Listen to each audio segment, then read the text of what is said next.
Hello दोस्तों, स्वागत है आप सभी को अपना गुरुजी पे। मैं आपका दोस्त आया सुजीत पॉल, आपके फिजिक्स साथ मोहब्बत करवाने। तो देवी और सज्जनों, क्या हाल चाल। आज हम पढ़ाई करने वाले हैं वर्क एंड एनर्जी के बारे में, जो कि क्लास 9 का चैप्टर फिजिक्स पोर्शन का। तो शुरुआत करते हैं बिना कोई देर के। तो let's begin work and energy. तो भाई साहब, पहले जानते हैं हम लोग वर्क के बारे में। तो वर्क क्या होता है? तो हमने अपने जीवन में बहुत सारे काम किए हैं, बहुत सारे कांड किए हैं, बहुत सारे ऐसे चीजें किए हैं जो कि लगता है हमें काम काम करते हैं। तो कोई पढ़ाई करता है तो उसके लिए काम है, कोई मेहनत करता है उसके लिए काम है, कोई खेल रहा है उसके लिए वो काम है। तो सबको लगता है कि वो अपना अपना काम कर रहे हैं। लेकिन भाई साहब, हर वो चीज जो आपको लगता है काम है, वो फिजिक्स में काम नहीं होता है। तो फिजिक्स में हम लोग पढ़ाई करने वाले हैं फिजिकल वर्क के बारे में। तो फिजिकल वर्क क्या होता है, कैसे होता है, उसको निकालेंगे कैसे, सारी चीज के बारे में हम लोग एक एक करके देखेंगे। यहाँ पे आप लोग को दिखाई दे रहा है, ये जो भाई साहब है, ये भाई साहब बैठ के पढ़ाई कर रहे हैं। जैसे कि आप लोग बैठ के पढ़ाई करते हो, तो आपको लगता है कि आप पढ़ाई कर रहे हो, मतलब आप काम कर रहे हैं। लेकिन भाई साहब, हमारे फिजिक्स के ऊपर ये बैठ के जो आप पढ़ाई कर रहे हो कंटिन्यू, यहाँ पे ये आपका काम नहीं है। लेकिन ये जो भाई साहब है खेल रहे हैं। तो आपको लग रहा हो कि यार ये तो काम नहीं कर रहा है, ये खेल रहा है, लेकिन यहाँ पे एक्चुअली फिजिकल वर्क हो रहा है। तो आगे देखते हैं कि फिजिकल वर्क एक्चुअली क्या होता है। तो when is work said to be done, काम कब होता है, हम लोग कैसे बोलेंगे?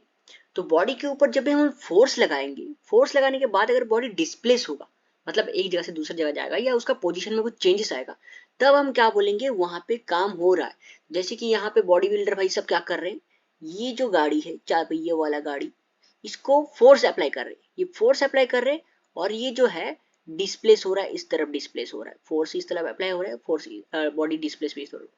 तो अगर बॉडी के ऊपर फोर्स अप्लाई किया जाए और बॉडी डिस्प्लेस हो रहा हो, तभी हम लोग क्या करेंगे, बोलेंगे work is said to be done. मतलब वर्क क्या हो जाएगा, जो फॉर्मूला उसका आएगा फोर्स इनटू डिस्प्लेसमेंट। यहाँ पे फोर्स अप्लाई किए और बॉडी डिस्प्लेस हुआ, तो वहां पे हमारा वर्क डन आएगा।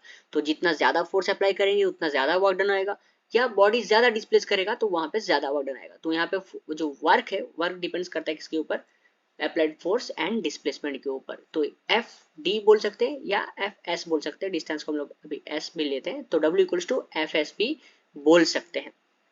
अभी जो ये वर्क है, ये सिर्फ एक टाइप का वर्क नहीं, जैसे हम लोग पहले फिजिकल वर्क के बात कर, यहाँ पे भाई साहब क्या कर रहे हैं, फिजिकल वर्क कर रहे हैं। लेकिन वर्क मेंटली भी होता है, लेकिन हमारे फिजिक्स में उसको हम वर्क हिसाब से कंसिडर नहीं करते, तो हम लोग यहाँ पे फिजिकल वर्क हिसाब से कंसिडर करेंगे।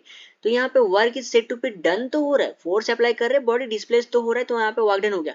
लेकिन जो ये वर्क डन है, वर्क डन वापिस से बहुत सारे टाइप्स के होते हैं। तो देखते हैं कि कितने कितने टाइप्स के वर्क डन होते हैं। तो यहाँ पे जो देखो, यहाँ पे पुलिंग ए कार्ट, ये एक वर्क डन हो सकता है। लिफ्टिंग ए बुक, ये वर्क डन हो सकता है। पुलिंग ए टॉय कार, ये भी एक वर्क डन हो सकता है। थोड़ी देर पहले तुम्हारे मन में सवाल ये आ रहा है कि भाई साहब, आपने बोला पढ़ाई करना काम नहीं है, खेलना एक काम है। तो यहाँ पे एक्चुअली में काम क्या क्या होता है? तो ये जो सारे सिचुएशन है, जिस सिचुएशन में क्या करते हैं, आप किसी भी बॉडी के ऊपर फोर्स अप्लाई कर रहे हैं और बॉडी डिस्प्लेस हो रहा है, तो उस सिचुएशन में हम क्या बोलेंगे कि यहाँ पे काम हो रहा है। जैसे कि इसको अगर हम लोग खींचेंगे, तो हम लोग फोर्स अप्लाई कर रहे हैं और ये बॉडी भी अपना पोजीशन चेंज कर रहा है, मतलब डिस्प्लेस हो रहा है एक पोजीशन से दूसरे पोजीशन, तो यहाँ पे काम हो रहा है। ये भाई साहब जो है बुक नीचे था, इसके फोर्स अप्लाई करके ऊपर की तरफ उठाए और चलने लगे, तो यहाँ पे भी लिफ्टिंग ऑफ बुक, यहाँ पे भी क्या, बुक पहले नीचे था फिर ऊपर लिफ्ट किए, जब पोजीशन चेंज हुआ तो यहाँ पे भी क्या हो रहा है, वर्क डन हो रहा है। अभी यहाँ पे पुलिंग ए कार्ट, ये फोर्स अप्लाई करेगा और ये आगे बढ़ते जाएगा, तो इस हिसाब से यहाँ पे भी काम हो रहा है। These are the situation when work is done. अभी हम लोग आते हैं टाइप्स ऑफ वर्क में। तो जो वर्क का टाइप्स होता है, एक पॉजिटिव वर्क डन होता है, एक नेगेटिव वर्क डन होता है और एक तो जीरो वर्क डन होता है। तो यहाँ पे पॉजिटिव वर्क डन क्या होता है, नेगेटिव वर्क डन क्या होता है और जीरो वर्क डन देखते हैं। तो पॉजिटिव वर्क डन हम लोग किसे बोलेंगे, अगर बॉडी के ऊपर फोर्स जिस डायरेक्शन में अप्लाई हुआ, अगर बॉडी भी उसी डायरेक्शन में डिस्प्लेस कर रहा है, तो हम क्या बोलेंगे, पॉजिटिव वर्क डन बोलेंगे। जिसकी भाई साहब यहाँ पे इसको पुश कर रहे हैं, तो जिस डायरेक्शन में पुश कर रहे हैं ये भी उसी डायरेक्शन में जाएगा, तो यहाँ पे जो वर्क डन होगा, तो इसे हम क्या बोलेंगे, पॉजिटिव वर्क डन बोलेंगे। लेकिन नेगेटिव वर्क डन क्या हो जाएगा, अगर बॉडी का डिस्प्लेसमेंट अप्लाइड फोर्स के ऑपोजिट डायरेक्शन में होता है। अगर मान लो फोर्स इस डायरेक्शन में अप्लाई हो रहा है एंड बॉडी इस डायरेक्शन में डिस्प्लेस हो रहा है, तो यहाँ पे क्या हो जाएगा, वर्क डन नेगेटिव हो जाएगा। मतलब फोर्स जिस डायरेक्शन में अप्लाई किए, लेकिन काम नेगेटिव डायरेक्शन में हुआ। तो तुम किसी को अच्छे के लिए समझा रहे थे, वो बुरा समझ गया, तो वो वाला भी नेगेटिव वर्क डन बोल सकते हैं, मतलब एज एग्जाम्पल। लेकिन नेगेटिव वर्क डन किसे बोलेंगे, फोर्स जिस डायरेक्शन में अप्लाई होगा, बॉडी अगर उसके ऑपोजिट डायरेक्शन में डिस्प्लेस करे, तो उसे हम क्या बोलेंगे, जीरो नेगेटिव वर्क डन बोलेंगे। फिर आते हैं जीरो वर्क डन। अब जीरो वर्क डन बहुत सारे कंडीशन में हो सकता है। जीरो वर्क डन कब हो सकता है? जब बॉडी के ऊपर फोर्स अप्लाई किए लेकिन बॉडी डिस्प्लेस नहीं हुआ, तो वहां पे जीरो वर्क डन हो सकता है। या बॉडी परपेंडिकुलर, मतलब फोर्स अप्लाई किए लेकिन बॉडी परपेंडिकुलर डायरेक्शन में वहां पे मूव कर रहा है या डिस्प्लेस हो रहा है, तो वहां पे भी जीरो वर्क डन हो सकता है। कैसे हो सकता है? यहाँ पे देखिए, ये जो दीवार है इसके ऊपर तुम दिन भर भी फोर्स लगा लो, ये दीवार अपने जगह से हटने वाला नहीं है, तो यहाँ पे जीरो वर्क डन हो गया। लेकिन यहाँ पे देखो, किसी भी चीज को हम लोग उठा के पकड़े हुए हैं, तो यहाँ पे फोर्स जो है नीचे की तरफ ग्रेविटी इसको खींच रहा है और तुम इसको इस तरफ लेके जा रहे हो। तो यहाँ पे क्या हो जाएगा, इस बॉक्स के ऊपर ग्रेविटी की वजह से वर्क डन क्या हो जाएगा, जीरो हो जाएगा, क्योंकि यहाँ पे फोर्स डाउनवर्ड डायरेक्शन में है और डिस्प्लेसमेंट इस डायरेक्शन में। तो अगर अप्लाइड फोर्स और डिस्प्लेसमेंट के अंदर एंगल अगर 90 डिग्री हो जाए तो उसे हम क्या बोलेंगे, जीरो वर्क डन बोलेंगे। तो यहाँ पे वर्क डन हो जाएगा जीरो, क्योंकि इसका जो हायर वर्जन है फोर्स का, जो वर्क डन का formula F S cos theta होता है, तो कॉस 90 का वैल्यू जीरो होता है, उसी हिसाब से यहाँ पे जीरो वर्क डन हो जाता है। उसी तरह अगर हम लोग किसी भी एक बॉल को चक्कर चक्कर कटा रहे हैं, ठीक है, हम लोग यहाँ पे खड़े हुए हैं, एक रस्सी से एक बॉल को बांध दिए और उसको घुमा रहे हैं, तो यहाँ पे जो सर्कुलर मोशन आएगा, तो यहाँ पे भी क्या हो जाएगा, वर्क डन जीरो होगा, क्योंकि यहाँ पे हम लोग रस्सी से इस तरफ खींच रहे हैं लेकिन बॉल इस तरफ घूम रहा है, तो यहाँ पे अप्लाइड फोर्स इस डायरेक्शन में और डिस्प्लेसमेंट, हर पॉइंट में डिस्प्लेसमेंट चेंज होता है, तो यहाँ पे डिस्प्लेसमेंट इस डायरेक्शन में है, यहाँ पे डिस्प्लेसमेंट इस डायरेक्शन में रहेगा, तो इसके अंदर और इसके अंदर एंगल कितना होगा, 90 डिग्री होगा, जिसकी वजह से क्या होता है, यहाँ पे भी वर्क डन जीरो है। एक बॉल को रस्सी से बांध के घुमा रहे हो और वहां पे अगर पूछोगे कि वर्क डन हो रहा है, तो वहां पे वर्क डन जीरो है। यहाँ पे भी वर्क डन क्या है, जीरो। अगर तुम इसको उठाए और उठा के ऐसे पकड़ के जा रहे हो, तो यहाँ पे फोर्स डाउनवर्ड डायरेक्शन में है और डिस्प्लेसमेंट इस डायरेक्शन में है, तो यहाँ पे वर्क डन क्या हो जाएगा, जीरो हो जाएगा। लेकिन यहाँ से उठाते वक्त, नीचे से जब उठाए तब वर्क डन हो रहा है, लेकिन इसको पकड़ के जब जा रहे हो, तो यहाँ पे इस बॉक्स के ऊपर ग्रेविटी की वजह से क्या हो रहा है, वर्क डन जीरो हो रहा है। ये चीज याद रखना, जब फोर्स एंड डिस्प्लेसमेंट के अंदर एंगल 90 डिग्री हो जाए तब वहां पे क्या होता है, वर्क डन जीरो होता है। अब आते हैं हमारा वर्क के बाद एनर्जी के बारे में। तो एनर्जी क्या होता है, energy is the ability to do work.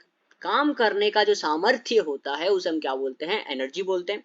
तो भाई साहब, आप लोगों को लग रहा होगा आपके अंदर बहुत सारे एनर्जी है। ऑब्वियसली है, आपके अंदर एनर्जी है, मेरे अंदर एनर्जी है। एनर्जी बहुत सारे टाइप्स के होते हैं, इलेक्ट्रिकल एनर्जी हो गया, मैकेनिकल एनर्जी हो गया, सोलर एनर्जी हो गया, तो बहुत सारे टाइप्स की एनर्जी है। लेकिन हम यहाँ पे बात करने वाले हैं किसके बारे में, मैकेनिकल एनर्जी के बारे में। तो मैकेनिकल एनर्जी क्या होता है, mechanical energy is the energy possessed by a body by virtue of its rest and motion। Body rest में है या मोशन में है, इन दोनों स्टेट में उसके अंदर जितना एनर्जी रहता है उसे हम क्या बोलते हैं, मैकेनिकल एनर्जी बोलते हैं। अब यहाँ पे एक रेस्ट आया, एक मोशन आया, मतलब फिर से दो कैटेगरी आएंगे। तो उसी हिसाब से हम लोग एनर्जी को, फिर मैकेनिकल एनर्जी को फिर दो टाइप्स में डिवाइड किए, एक काइनेटिक एनर्जी और दूसरा पोटेंशियल एनर्जी। काइनेटिक एनर्जी किसे बोलते हैं, the energy possessed by body by virtue of its motion. अगर बॉडी मोशन में है, उस मोशन के वजह से उसके पास जितना एनर्जी होगा उसे हम क्या बोलेंगे, काइनेटिक एनर्जी बोलेंगे। अगर बॉडी रेस्ट में है, उसके पास जितना एनर्जी होगा उसे हम क्या बोलेंगे, पोटेंशियल एनर्जी बोलेंगे। तो भाई साहब, आपको समझ में आ रहा है? तो अगर समझ में आ रहा हो तो बीच बीच में कमेंट सेक्शन में बता दीजिए, आई गॉट इट, समझ गया, आ गया। तो पोटेंशियल एनर्जी किसे बोलेंगे, the energy possessed by body by virtue of it rest, that is known as your potential energy. तो यहाँ पे देखो, जब हम लोग ये क्या होता है, राम जी का धनुष से ये बच्चा ट्राई कर रहा है राम, श्री राम बनने की, तो यहाँ पे इसको पकड़ के खींच के रखा है, तो ये अभी तक इसमें है, रेस्ट में है। यहाँ पे जो अपना एरो है ये रेस्ट में है अभी तक, और ये रस्सी इसको खींच के रखा है, तो यहाँ पे ये वाला पोजीशन हमारा पोटेंशियल एनर्जी होगा। लेकिन जैसे ही हम लोग छोड़ दिए, वो मूव कर रहा है, मोशन में है, तो अभी इसके पास जितना एनर्जी होगा उसे हम क्या बोलेंगे, काइनेटिक एनर्जी बोलेंगे। तो इसी काइनेटिक एनर्जी का सब, अब देखो, अगर पोटेंशियल एनर्जी नहीं होता तो काइनेटिक एनर्जी नहीं होता, पोटेंशियल एनर्जी कन्वर्ट हो रहा है काइनेटिक एनर्जी में, फिर जाके आप जाके रावण जी का सर कुचल रहे हो। फिर आते हैं काइनेटिक एनर्जी में।